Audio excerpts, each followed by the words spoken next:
Hello class, my name is Thomas Norman and this is Biological Basis of Behavior, Instructor John. My selected article reviews is a collective works of Yam A. Gross, Prendel, and Marsiski. A 10-year longitude trajectory of older adults' basic and everyday cognitive abilities. Brief overview. I have chosen to review this article because it is associated with behavior modification. My career path of choice is in the field of mental health and substance abuse and veteran assistance. In review of the works of Yam A. Gross, Prendel, and Marsiski, detailing correlations of cognitive learning functions such as verbal memory, reasoning, inductively, visual processing speed, vocabulary, and verbal memory. According to our course study text, this week the focus is psychopharmacology and the methods and strategies of research. These two focuses give direction to the effects of drugs on the brain and well-being of an individual, as well as the approaches of examining substance effects on an individual over time under observation. In addition, the article under review uses a controlled longitude trajectory method to measure the cognitive maintenance over time, accumulating a decade. The selection of participants were adults that came from a non-treatment pool with a clean bill of health. Research and study directions suggest that conditioning has proven to be a contributor to aspects of behavior. This study used commonly daily activities of recover, memory recall, response of completion time, and reasoning. The results favoring a decline in aspects of cognitive functioning over time. Methods used. Participants were healthy older adults drawn from a non-treatment control pool N698 of the advanced cognitive training for the independent and vital elderly. Randomized trials and were assessed at baseline 1, 2, 3, 5, and 10 years. In addition, the analyses that were conducted were by the use of latent underlying growth models.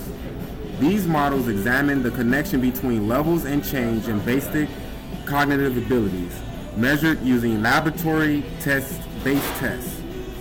Composite of psychometric, laboratory measures, and inductive reasoning, verbal memory, visual processing speed, and vocabulary, and everyday cognitive performance measured using objective performance-based tasks involving everyday stimuli. Variables of study design.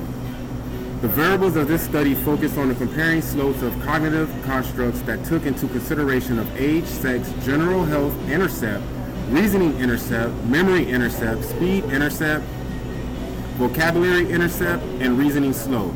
Other associated variables including age, sex, race, and years of education, and the MMSE were conducted at baseline. Strengths and weakness.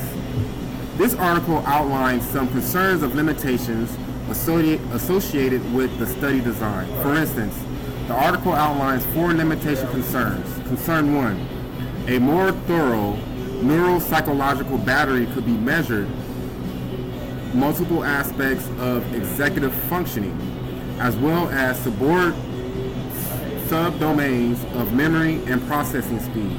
Concern number 2, sampling of research study and participants were only in the final stage of development of the lifeline, meaning that they were 65 years of age and older. Concern number 3, difference in cognition slope explained with controlled inductive reasoning which voided any added predictions, meaning that this study had the aims to point out all the added predictors of cognitive learning and cognitive stability and maintenance throughout a decade trajectory measurement. Although with the slope being explained, that made it avoidment of adding any predictors. Basically, the slope explained everything for you, so other predictors couldn't be explained within that certain study design. particularly modeling approaches used in the current study did not specifically isolate materialize from retests related differences in growth of everyday cognition, nor could the causal status of predictors be evaluated, given that the analysis in this paper examined only the associations among concurrent growth. Strengths. The strength of this article gives insight to aspects of cognitive study design observation over time. In addition to conditioning, shaping memory, in my opinion, the results of this study allows advancements in other theoretical perspectives. For example, as Erikson would have termed it, brings with it a new transition into the third age, which is potentially accompanied by new learning and potential. With this being mentioned, in relation to this study, shows that an individual can continue to have an explosion in the area of cognitive learning. So even though the individuals that participated in this study, according to Erikson, were in the final stages of the 8 stages of the developmental lifeline, it is suggested that cognition is evolving throughout an individual lifespan, despite the results of this study concluding that cognitive aspect functioning declines with age.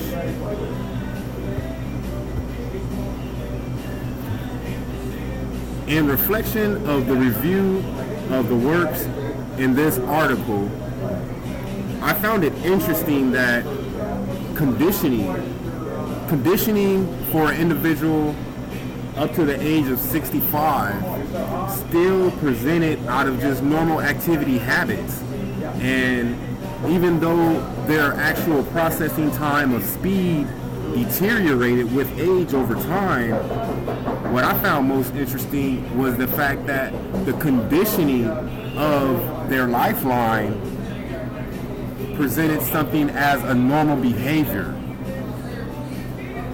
When the approach to come up with methods to introduce for behavior modification, this is something that must be taken into consideration, that individuals may be stuck in a distorted perception of reality where abnormal behavior becomes the norm for them, and going against the conditioning in relations to this article, 65 years to introduce a new behavior action, you're going against the conditioning that is commonly known to that individual as everyday life of reality. That I found interesting. Moving forward with advancements in behavioralism and approaches to behavior modification, this is something that I would use into credit of my ideas and thoughts. Thank you for joining me, and God bless.